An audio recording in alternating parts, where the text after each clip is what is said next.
বন্ধুত্বের টানে ৭ সমুদ্রে পেরিয়ে বাংলাদেশে এসেছেন যুক্তরাষ্ট্রের জর্জিয়া অঙ্গরাজ্যের ব্যবসায়ী তেরি পারসন। গন্তব্য নাটোরের গুরুদাসপুর উপজেলার খুবজিপুর ইউনিয়নের চরবালসা গ্রামের এক রাজমিস্ত্রির বাড়ি। গত ২১ অক্টোবর ভোর রাতে ঢাকা শাহজালাল আন্তর্জাতিক বিমানবন্দর থেকে তাকে রিসিভ করেন তার বাংলাদেশি বন্ধু সেতু মোল্লা। পরে বন্ধুকে নিয়ে নিজ গ্রামের বাড়িতে ফেরেন সেতু। নিজের ব্যাটারি চালিত রিকশায় ঘুরিয়ে দেখান গ্রাম। আমার দেওরের একটা বন্ধু এসেছে আমেরিকান থেকে, সে খুব ভালো। তিনি অনেক আন্তরিক একটি মানুষ। তিনি জানিয়েছে প্রায় ১৫ ঘন্টা যাবত জার্নি করে এখানে এসেছে এবং তিনি কুকুর অনেক ভালোবাসেন এবং ছোট বাচ্চাদের সাথে তিনি অনেক আনন্দ ফুর্তি মজাতে মেতে আছেন। তার সাথে কথা বলতে বলতে সে আমাদেরকে খুব ভালো জানতে পারলো এবং দেশে আসার জন্য প্রস্তুতি নিল এবং অনেকগুলো গিফট আনছিল। তার ভিতরে একটা সে বলতেছে এটা ডায়মন্ড। আমার ছেলের বন্ধু ধরেন আমেরিকা থেকে আসছে, এসে সে ঘোরাফেরা করতেছে বা আমার বাসায় আছে। তার খুব ভালো লাগিছে, বাংলাদেশ সম্বন্ধে তার খুব অভিজ্ঞতা বা ভালো। সেতু মোল্লা জানান তিনি পেশায় একজন ভ্যান চালক ও রাজমিস্ত্রি।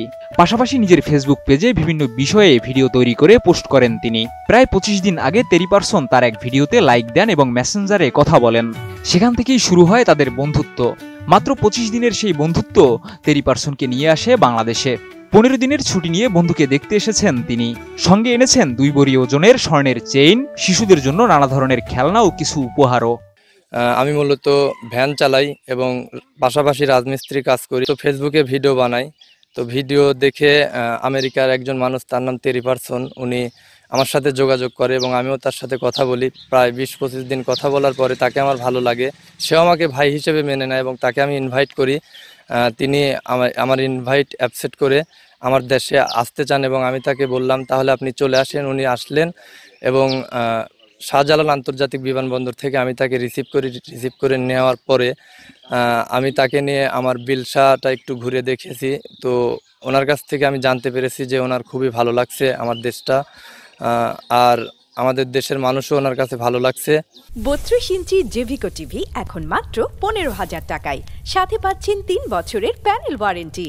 সেতুর পরিবার ও প্রতিবেশীদের সঙ্গে মিশে ইতিমধ্যে বেশ আনন্দময় সময় কাটাচ্ছেন তেরি পারসন। বিশেষ করে শিশুদের সঙ্গে খেলাধুলা ও গল্পে সময় কাটাতে ভীষণ পছন্দ করছেন তিনি।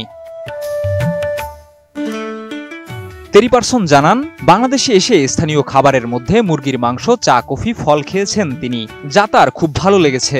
এছাড়া নাটোরের মানুষের ভালোবাসা ও আতিথেয়তায় মুগ্ধ তিনি। I am Terry Parson. I am from America, the state of Georgia, and go Dogs. My first time, yes. Oh, I was excited because we met talking on Facebook, and then I told him that I would like to visit Bangladesh, and he says, well, come and visit. And I said, are there any motels around close to you, since I'm talking to him? You can stay with me and my family. I enjoy it because whenever I was a kid, it's just like whenever I was a kid. I mean, I enjoy it. America is expensive. It's a lot cheaper, I can tell you that. তিনি আরো বলেন, এটা আমার জীবনের সবচেয়ে অনন্য অভিজ্ঞতা। বাংলাদেশে এসে বুঝেছি সরল মানুষ কতটা হৃদয়বান হতে পারে। আমেরিকার জীবন বিলাসী ও ব্যয়বহুল, কিন্তু এখানে মানুষ খুব সাধারণভাবে বাঁচে, আর সেটাই অসাধারণ। আমি আবারও ৬ মাস পর বাংলাদেশে আসব এবং আমার বন্ধুদেরও বলবো বাংলাদেশে এসে ঘুরে যেতে। এটা সত্যিই এক চমৎকার দেশ। Come and visit. Come and visit. It's a whole different experience. Come and visit. Hopefully within another 6 months, I would like to come back. Have to make money so I can fly back. Teri person আরো ১১ দিন বাংলাদেশে থাকবেন। এই সময় তিনি গ্রামের মানুষদের সঙ্গে সময় কাটাতে চান, আর বন্ধুত্বের এই গল্প হয়ে থাকছে ২ দেশের সেতু বন্ধনের এক অনন্য নিদর্শন। Desk report, ATN news.